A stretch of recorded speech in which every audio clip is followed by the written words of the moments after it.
کہ حضرت حسن بصری رحمت اللہ علیہ ان کے پاس محفل میں یکے بعد دیگرے 4 لوگ آئے.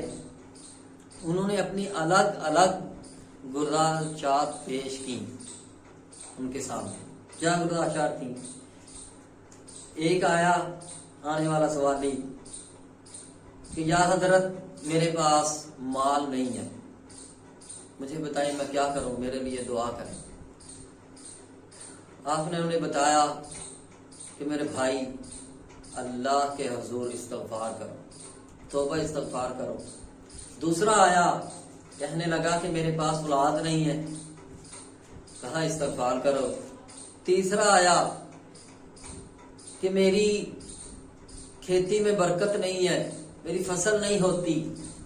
اللہ اکبر، اسے بولا استغفار کرو. چوتھے نے کہا کہ میری زندگی میں مشکلات بہت ہیں، برکت نہیں ہے، میرے لیے آسانی کے لیے کچھ بتائیں، کوئی دعا کریں. بولا استغفار کرو. محفل میں موجود لوگوں نے کہا حضرت 4 لوگ آئے، انہوں نے الگ الگ اپنی گزارشات بتائیں، لیکن چاروں کو آپ نے ایک ہی حل بتایا ہے کہ استغفار کرو.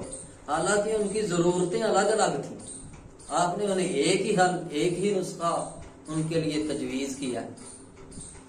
حضرت فرماتے ہیں کہ یہ نسخہ میں نے اپنے پاس سے نہیں تجویز کیا. میرے بھائی یہ نسخہ وہی ہے جو اپنی بات کے سٹارٹ میں نے اللہ کا کلام آپ کے سامنے پڑھ کے سنایا. یہ وہی نسخہ ہے. اس میں یہ چاروں چیزیں ہیں جو ان 4 سوالیوں نے آگے گزارش کی کہ ہم ان کا حل چاہتے ہیں. حضرت ان کا حل اللہ کے کلام پاک سے بتایا انہیں کہ فَقُلْتُ اسْتَغْفِرُوا رَبَّكُمْ إِنَّهُ كَانَ غَفَّارًا. اللہ سے توبہ استغفار کرو تو پھر اللہ تمہیں کیا عطا کرے گا؟ یرسل السماء علیکم مدرارا. اللہ آسمان سے بارشیں نازل فرمائے گا تو کیا ہوگا؟ بارش آئے گی، فصل ہوگی، مال ملے گا، برکت ہوگی.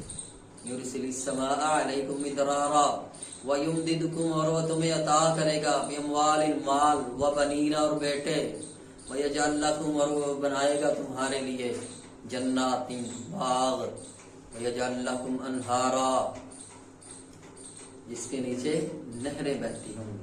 میرے بھائیو رحمتیں ہی رحمتیں ہیں.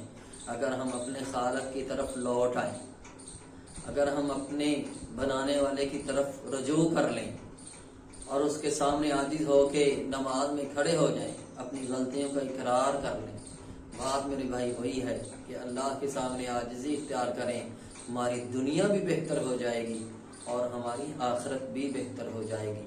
دعا ہے اللہ ہمیں عمل کی توفیق عطا فرمائے. وما علینا الا البلاغ المبین.